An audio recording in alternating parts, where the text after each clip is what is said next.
everyone, welcome back into this channel, and in this video I'll like to show you the way how you can change the name of your account on a Capcut application with iPhone.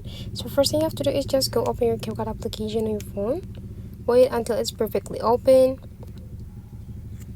and then you just need to right away visit your profile by go click this me, and you will see this is your current names of the account. Parami Yasmin is from me.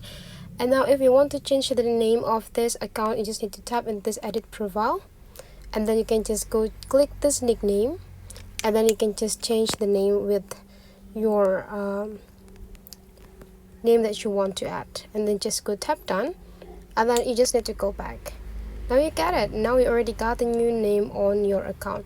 So that's for today's tutorial, guys. How will you enjoy this video? If you still have some questions, just drop into the comment sections below, and don't forget to turn on the notification section for upcoming video. Thank you for watching, and I would like to see you for the next tutorial.